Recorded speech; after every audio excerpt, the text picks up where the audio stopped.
お前に敵などいない。誰にも敵などいないんだ。傷つけて良いものなどどこにもいない。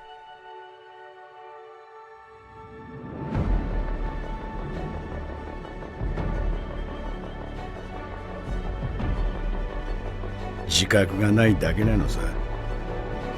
人間はみんな何かの奴隷だ。殺してやる。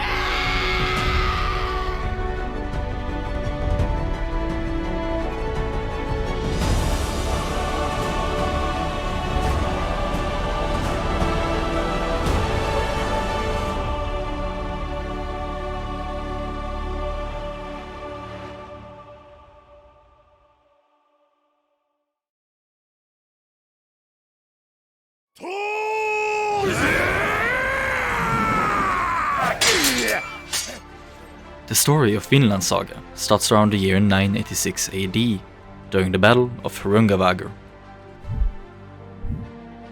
It is here we first meet Thors, a legendary warrior without equal and leader of the famous Jomnsvikings. Even though he is one of the most skilled warriors who have ever lived, he is tired of killing. And after falling into the sea during the battle, he decides to desert the Jomnsvikings. And a couple of months later, he takes off for Iceland together with his wife Helga and newborn daughter Ylva, renouncing a life of fighting and violence. 996 to 1000 AD. The boy, the prince, and the land with no wars.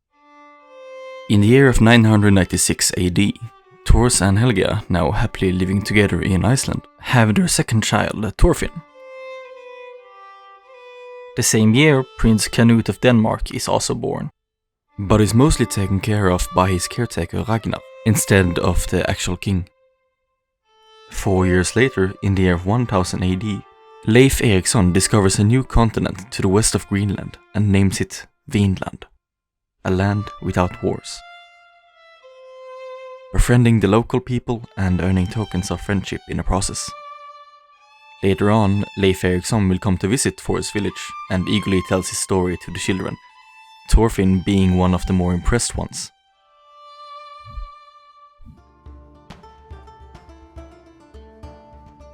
(1002 AD, November), the Viking invasion of England. Danelaw is the part of England in which the laws of the Danes hold sway and dominate over those of the Anglo-Saxons. During November of 1200 AD, the English massacre a village of Danes in Danelaw. Among those slaughtered is Princess Gunhild, sister to the Danish king Svein. Having gained the perfect pretext, King Svein prepares to wage war against England and to conquer it whole.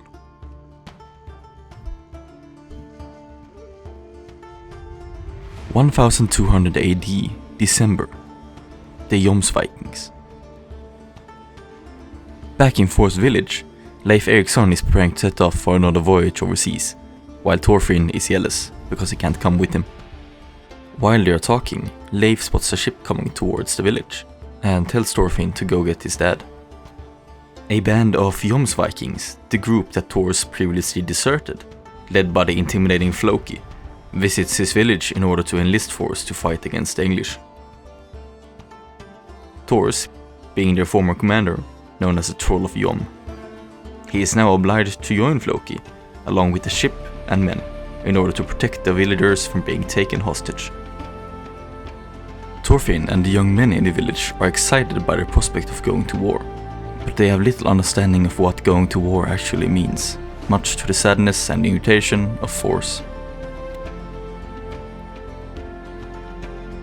Later on during the day, Thorfinn and the other kids in the village are playing war, and Thorfinn is losing. However, Thorfinn is a bad loser and continues to hit the other kids after he's lost.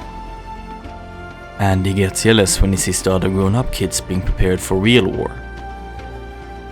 Angrily, he goes home and tries to find a weapon so he can prepare himself for war as well. While searching, Thorfinn comes across a very sturdy-looking box, and looking inside of it, he finds Thor's old war gear, including one of his knives. Instantly spotting the knife, Thorfinn picks it up and seems to be incredibly fascinated with it. That is until his vision is blocked by a big hand. That hand belongs to Thors. Thors begins to question Thorfinn on why he wanted to use the knife. Thorfinn answers that he wanted to use it to defeat his enemies. Thors, in kind, returns with the question, "Who is your enemy?" Thorfinn is unable to respond properly. Thors then tells something very important to Thorfinn. お前に敵などいない。誰にも敵などいないんだ。傷つけて良いものなどどこにもいない。 However, Thorfinn doesn't believe those words, saying how Thors used to be a warrior himself. He runs off angry at his father's words, Thors hoping that he someday will understand them. Just a little while after the Jomnsvikings have departed the village, they sail to the Faroe Islands. While there, Floki conspires with the leader of a mercenary band called Askeladd. Askeladd is a sly, cunning and charismatic man. While being a great fighter, his biggest skill lies in his intelligence and his ability to strategize and adapt, a skill bolstered by his ability to know what kind of person someone is simply by looking at their face. Floki hires Askeladd to slaughter Thors and his crew once they arrive to the Faroe Islands, as punishment for deserting the Jomnsvikings. Askeladd accepts the job and heads off in order to prepare the trap.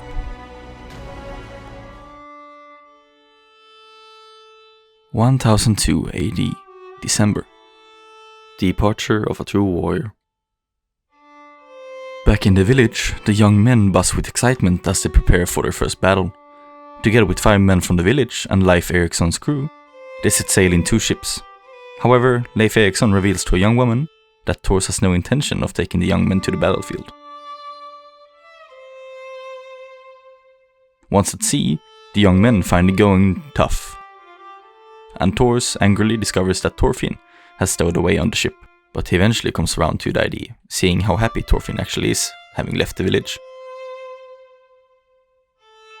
Thors and his men eventually decides to stop at the Faroe Islands, where they will rest and resupply. However, when they enter the island through a narrow pass, they are then ambushed by Askeladd and his men. Intending to board Thors' ships, one of Askeladd's fighters, Björn, eats a fly agaric mushroom, which makes him go berserk. But Thors instead jumps aboard their ship and attacks the mercenaries, easily advancing through the bulk of Askeladd's men, but not killing a single one. Thors faces Bjorn, now in his berserker state after eating the mushroom. He defeats Bjorn easily, knocking him unconscious, and challenges Askeladd to a duel in order to let him and his crew go unharmed. The fight starts, and it would seem that both Thors and Askeladd are evenly matched, but to the skilled eye, one can see that Thors pushes Askeladd into a corner. In the end, Thors comes out ahead and wins the duel. However, Askeladd never had any intention of actually honoring the duel, and Bjorn, now conscious again, jumps aboard Thors' ship and captures Thorfinn. Dismayed and shocked at Askeladd's dishonesty and lack of honor, Thors is forced to surrender to save Thorfinn and the rest of the villagers. Askeladd then signals his hidden archers to fire at Thors. Not moving an inch from the spot where he stands, Thors lets all the arrows hit him straight on. With his strength fading away, Thors makes Askeladd swear to release the villagers again and let them go unharmed.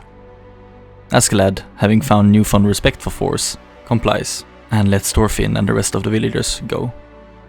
Thorfinn then gets to share one last hug with his father.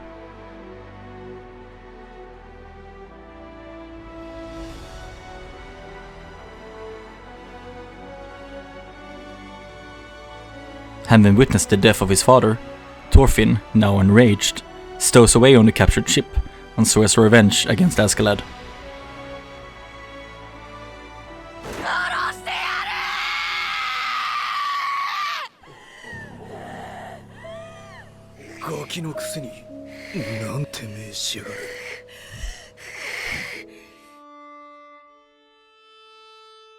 (1002 AD December).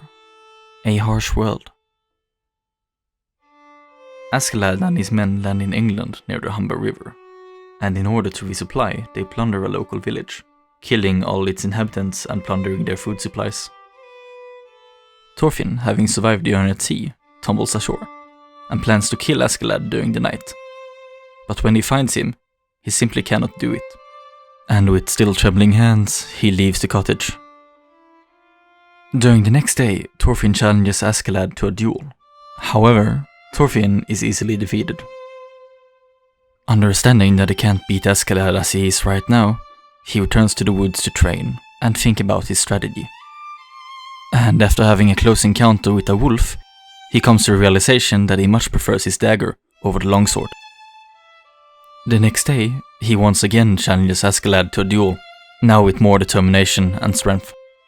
This time, Thorfinn has learned from his previous fight and challenges Askeladd in a more proper manner. Askeladd is somewhat impressed by how much Thorfinn has improved in just one day. However, Thorfinn is still no match for Askeladd.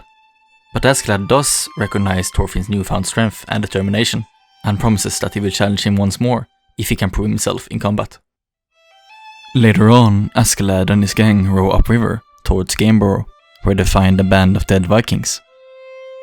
Thorfinn follows along, sickened by the stench of the death in the air. Askeladd and his gang meets up with the Danish forces in the area and strikes a deal to help them, for which they will gain spoils and riches in return. The same night, however, Askeladd's band is attacked by English forces. Thorfinn tries to enter the battle, but is caught by an English swordsman, but is eventually saved by Askeladd himself. Askeladd then reminds Thorfinn that he has to prove himself in combat in order to challenge him again. Nevertheless, Thorfinn eventually defends himself and kills for the very first time.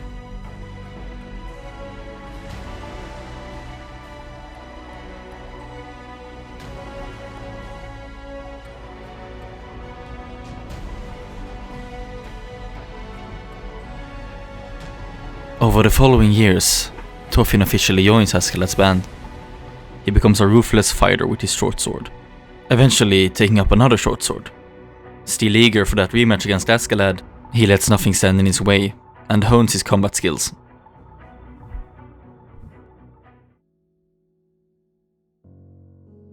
(1008 AD). The Lessons of Vikings. Several years pass, and Thorfinn continues to follow Askeladd and his crew, biding his time for revenge until he is strong enough. One time, Thorfinn is badly wounded while in East Anglia, and is rescued by an English girl and her kind mother. The family take Thorfinn in and care for him. However, he later signals Askeladd, whose ships are anchored offshore, and his men land and raid the village. Which teaches Thorfinn that the world is a cruel place, as well as very unfair.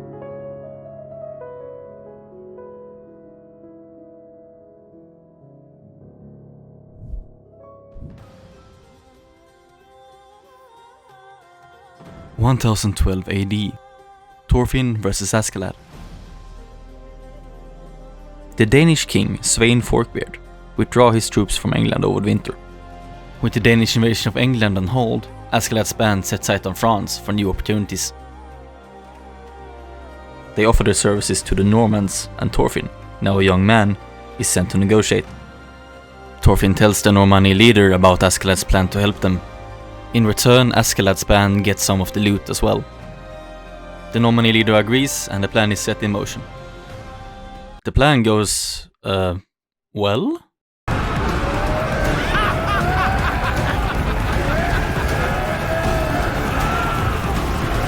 Well, the plan goes really well. While the flawless plan is being put in motion, Thorfinn works his way towards the enemy leader.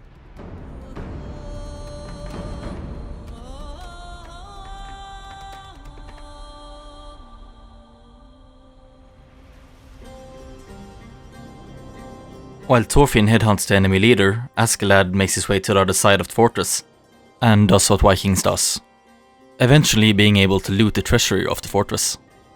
Much to the dismay of the Normandy leader, who had planned to give them nothing in return for their help. Thorfinn also comes back on board and delivers the head of the enemy leader to Askeladd. Askeladd then finally agrees to honor his bargain, and promises to duel Thorfinn whenever they get back to Denmark. Askeladd and his men then return to the money-hungry feudal lord Gorm's village, with the spoils of their adventures. Thorfinn then has a rematch with Askeladd, and can now keep up with Askeladd very well, even pushing him into a corner at times. All seems to be going well for Thorfinn, but eventually Askeladd manages to goad Thorfinn into making a reckless attack, playing off his memory of his father Thor's. Thorfinn rushes in recklessly and gets defeated. Not killing Thorfinn, but instead deciding to break his arm, Askeladd leaves the dueling ring victorious. Later on, a feast is held to celebrate the return of Askeladd and his band, much to the enjoyment of his men. Thorfinn, however, is not having a good time, deciding instead to wait outside, in the boat. During the feast, one of the slaves manages to drop a plate of food, and her master Grom decides to publicly punish her. Askeladd remarks on this being funny, seeing as he views the master as a slave himself, in this case a slave to money. In Askeladd's own words, 自覚がないだけなのさ。人間はみんな何かの奴隷だ。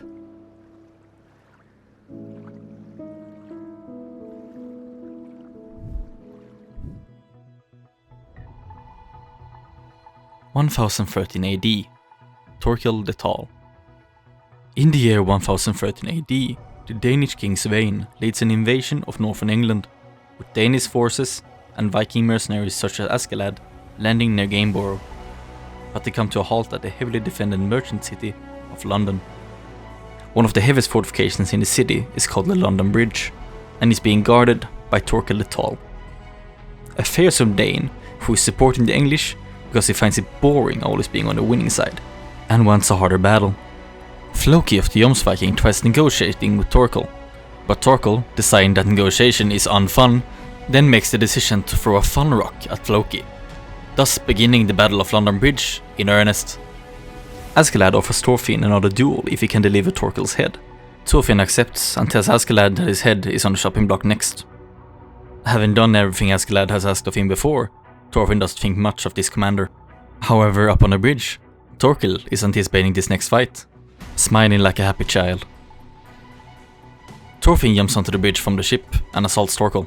A fierce fight ensues. Thorkell's big statue and experience, however, makes Thorfinn unable to defeat him. Eventually, Thorfinn is overcome and beaten down. Seeing as Thorkell and Thorfinn is having a jolly good time together, Askeladd decides it's time to retreat. Meanwhile, on the bridge, Thorkell is trying to figure out if Thorfinn is still alive. Thorfinn evidently is, as he cuts off Thorkell's fingers and jumps down the river in order to escape.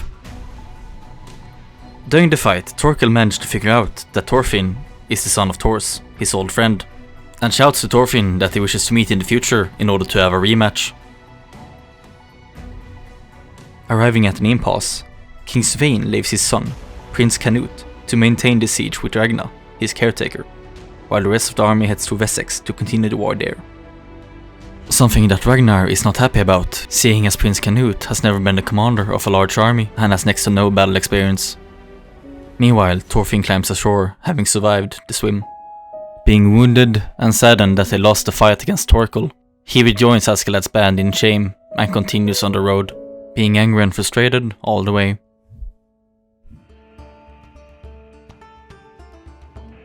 (1013 AD). Prince Canute is in another castle. Ragnar's men become impatient with the siege, spurred on by the taunts of Thorkell, but Ragnar manages to keep them in check. However, after learning that Prince Canute is commanding the remaining Danish forces, Thorkell successfully leads a counter-assault and captures him and Ragnar, as well as a Christian priest that was attending to Prince Canute. He then leaves London to pursue King Sweyn's main army, now escorting Prince Canute and his entourage. Meanwhile, Askeladd's men are also becoming bored from inactivity, but after learning from a messenger that Prince Canute has been captured, Askeladd kills the messenger and devises a plan to save King Canute, and thus earning the favor of either the Danish or the English, whoever pays more for his release. Thorkell continues on his way to catch up to Sweyn's army, with Ragnar and Prince Canute as his hostages. But a group of the Danish army catch up to them and threaten to wipe them out. Thorkell cunningly releases the hostages, but then goads the Danish soldiers into a senseless attack, which they cannot win, fighting at close quarters. Meanwhile, Askeladd starts a forest fire, causing smoke which confuses the combatants, and sends in Thorfinn to capture the prince. Thorkell decides not to waste his men by fighting Thorfinn, and allows him to take the prince.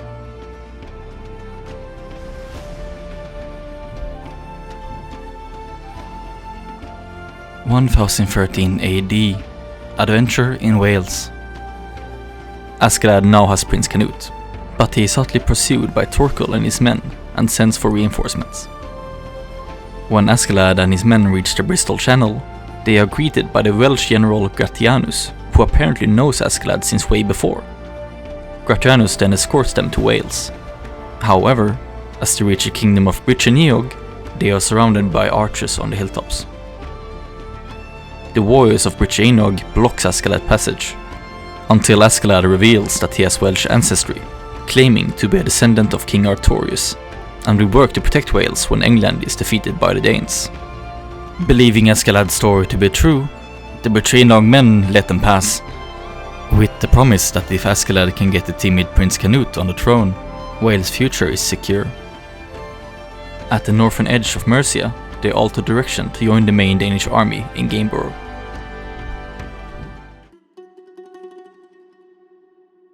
(1013 AD) Brutality.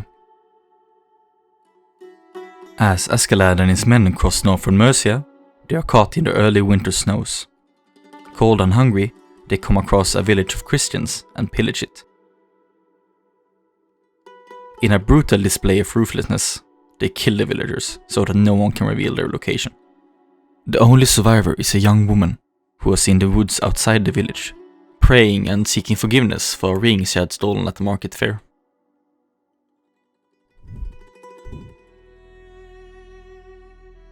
(1013 AD) Planting the Seed. Thorkell reaches the city of Gloucester, but learns that English nobles are tired of war and are ready to accept Danish rule, which to Thorkell is of course incredibly unfun. At the same time, a young woman appears and tells the people of Gloucester how her village was wiped out. It is the same woman who survived the massacre at her village by Askeladd's band just a couple of days ago. With the region otherwise being in English control, the occurrence is somewhat out of the ordinary, and Thorkell suspects it could be Askeladd's band on the run, so he decides to resume his chase after Askeladd and Prince Canute. Meanwhile, Askeladd is beginning to worry that Prince Canute will never mature, and that he won't be able to take hold of the throne, nor be a person he can follow later on. Askeladd therefore orders Bjorn to kill Ragnar, Canute's caretaker, in order to make him mature faster. Therefore, Askeladd's men lead Ragnar into an ambush, where they then kill him.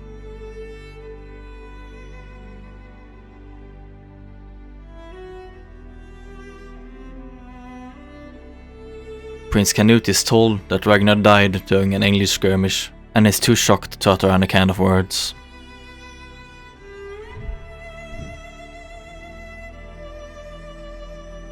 (1013 AD) Road's End.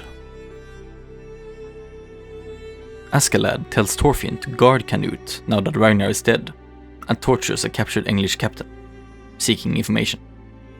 He is interrupted to be told that Thorkell is approaching. Fearing defeat, some of his men decide to desert and attempt to join Thorkell instead, who directly kills them when they arrive to surrender. Not wanting any cowards in his ranks, Askeladd reaches the shallow upper Severn River and cuts down a short bridge. However, Thorkell catches up with them. Many of Askeladd's men then begin to doubt his ability as a leader, and he is faced with a full-scale mutiny. Threatened by a mutiny, Askeladd recalls feeding his sickly mother, while she told him about their ancestor, King Artorius, who was recovering from his battle wounds in Avalon, a heaven-like place from where he would return to save their people from suffering. Askeladd, now completely intent on cutting off his association with his men, decides that he can no longer wait for Artorius to actually return, and informs his former men of his secret hatred of the Danes, immediately lashing out and killing 2 of them. Bjorn, still loyal to Askeladd, takes off in a sled with Thorfinn, Canute, and the drunken priest, with 10 men in pursuit, leaving Askeladd to face the rest of his former loyal followers. The men chasing the sled successfully crash it and capture the prince, while Thorfinn steals one of their horses and rides back in order to prevent anyone from killing Askeladd before himself. Meanwhile, Askeladd slays many of his former comrades, but is incapacitated by a volley of arrows. Thorkell then arrives and doesn't really care about Askeladd's men wanting to surrender, instead giving them the more fun option to die or die fighting. Suddenly, Thorfinn storms in and challenges Thorkell to a duel over Askeladd. With Thorfinn and Thorkell dueling over the fate of him, Askeladd can only watch on in amazement. Meanwhile, Canute lies still in the snow and daydreams about Ragnar, who apologizes for raising him as a son instead of a prince, and bids farewell. After awakening from his reverie, Canute finds out that Bjorn has been fighting Askeladd's men, keeping him temporarily safe. Canute then has an epiphany while talking to the priest, who talks about the difference between love and discrimination, and Canute decides to confront the current situation himself.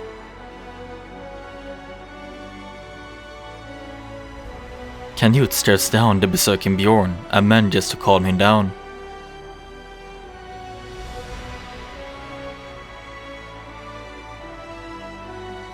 Bjorn is then however stabbed by Atli.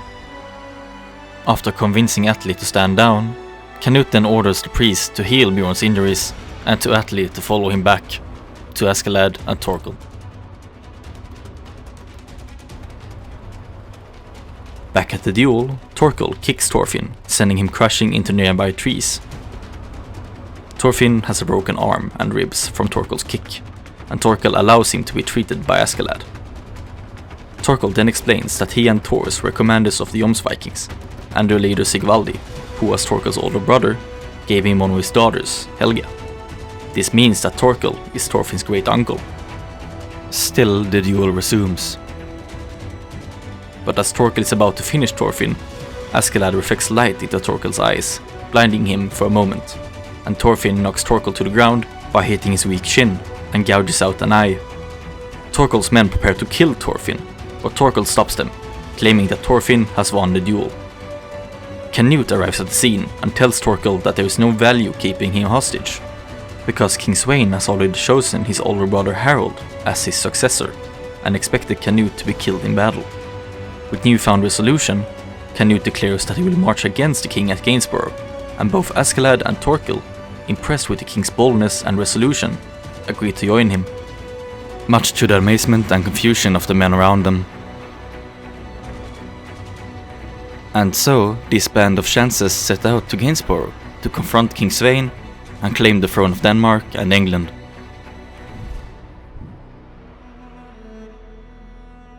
(1013 AD) Alliance.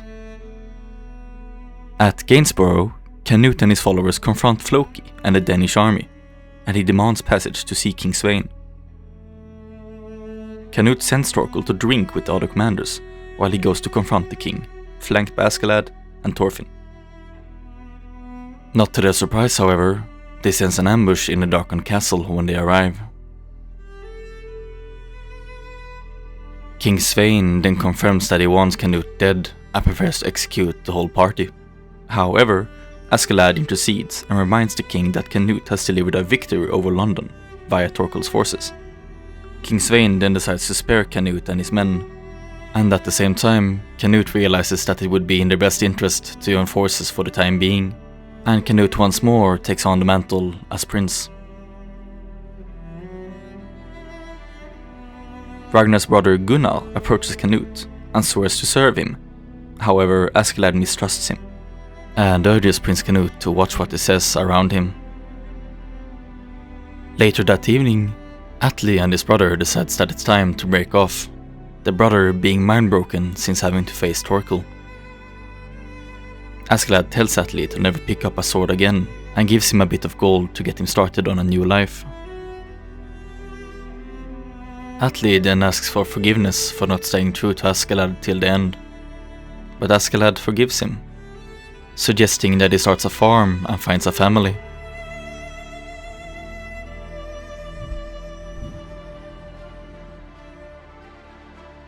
(1014 AD) politics, and farewells.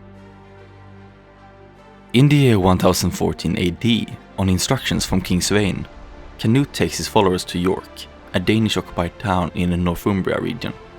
As their boats row up the Ouse River, Canute is shot in the chest by a crossbow arrow. The assassin moves away, hoping to leave the crowd undetected. He is then, however, intercepted by Thorfinn, who hunts him down and kills him. While doing this, he is however recognized by none other than Leif Erikson, who has come all this way from Iceland to find him. Having been searching for several years at this point, he is overjoyed that he has finally found Thorfinn. However, Thorfinn is not interested in returning home, but intent only to extract his revenge on Askeladd. Leif is greatly saddened by this, seeing now that the boy he knew once is truly gone.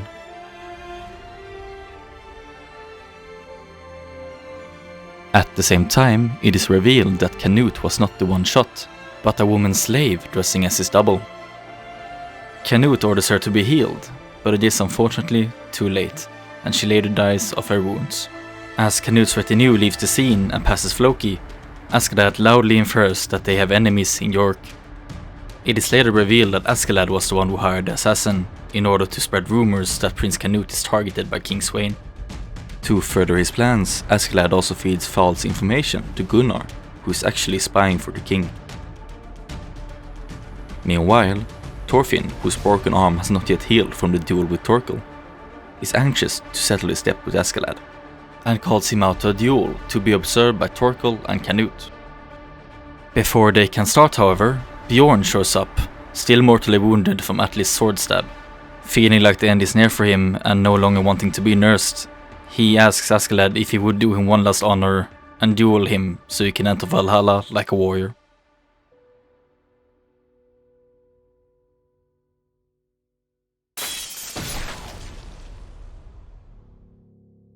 Askeladd, intending to hit a vital point and kill Bjorn mercifully, fails and misses.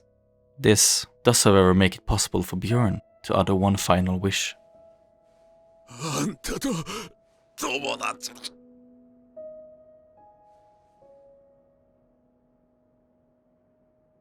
ああ、ビョルン。お前は俺のたった一人の友達だ。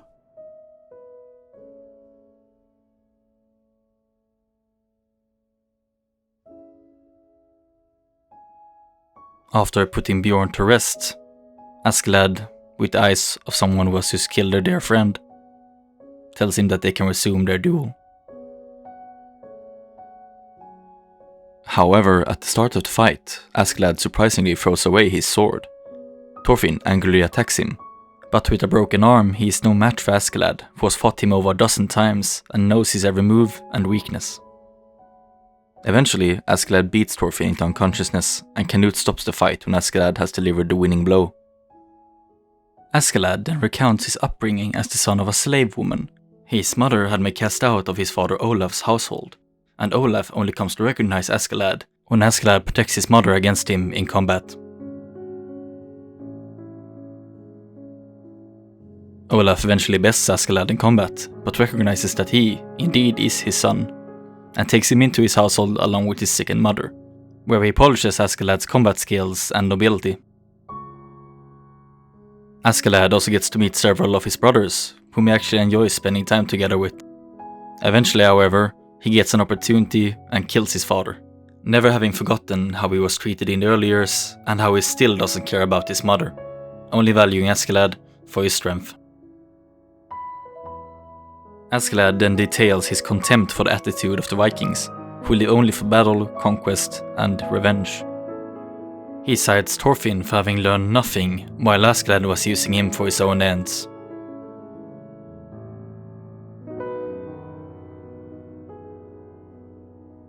Canute then asks Askeladd why he supports him, and Askeladd simply replies that Canute is the one most fit to be the king of the Vikings. Taking a look at himself in his blade, Thorfinn reflects on the years he has been following Askeladd, and eventually cries out,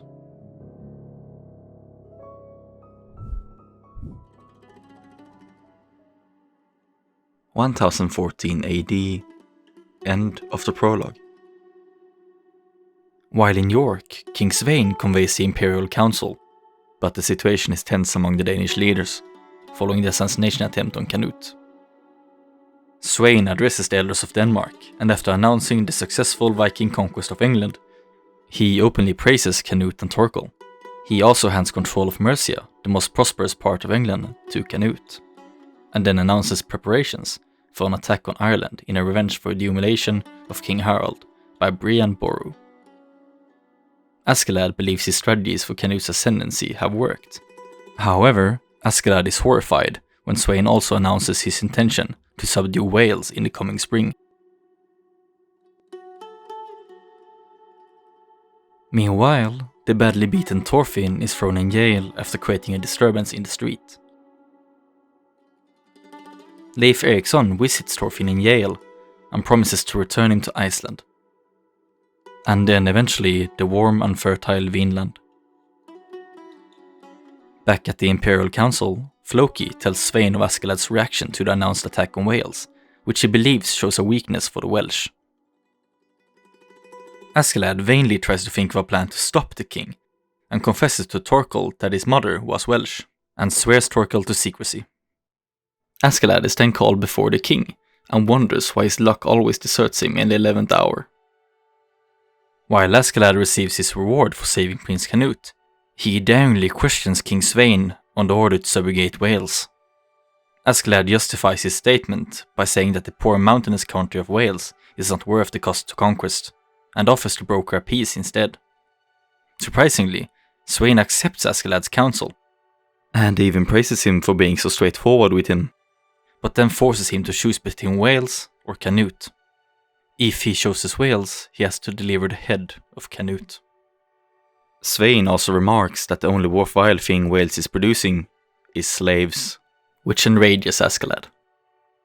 Meanwhile, Leif Erikson almost convinces the badly beaten Thorfinn to sail away with him, but in the end Thorfinn decides to return to the Imperial Council and Askeladd. King Svein's offer meanwhile proves too much for Askeladd, who openly insults the king and denounces him. He reveals that his real name is Lucius Artorius Castus and claims to be the legitimate heir to rule Britannia. Not wanting to sacrifice either Canute nor Wales, Askeladd chooses the third, more appealing option.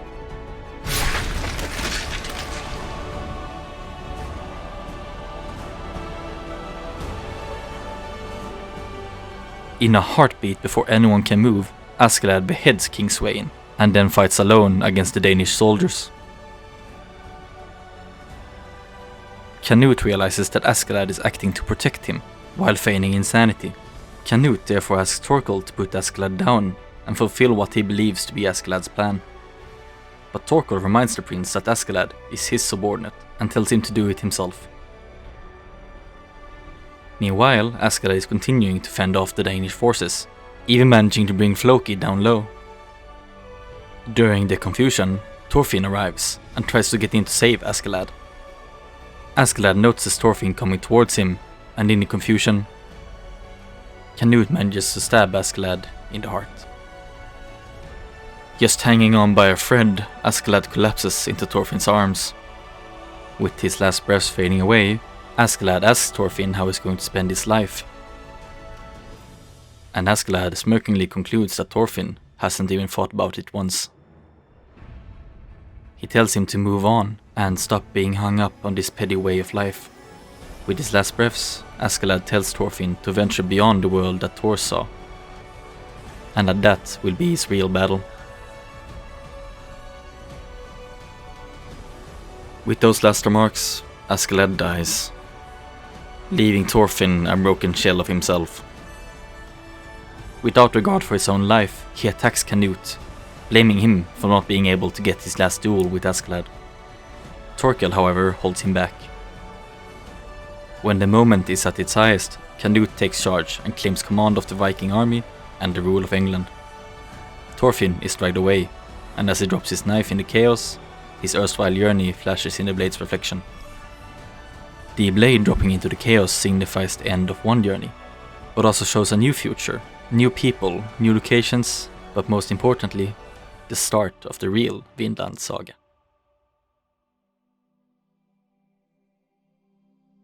Thanks for watching this video. This is the first one on this channel and I hope you enjoyed it. I'm still new to making these kinds of videos, so tell me what you thought about it in the comments. If you did enjoy the video, do leave a like, as it indicates I'm doing at least something right. And if you really liked it, consider subscribing, as I'll be making more kind of content like this in the future. So once more, thank you for watching, and Vale!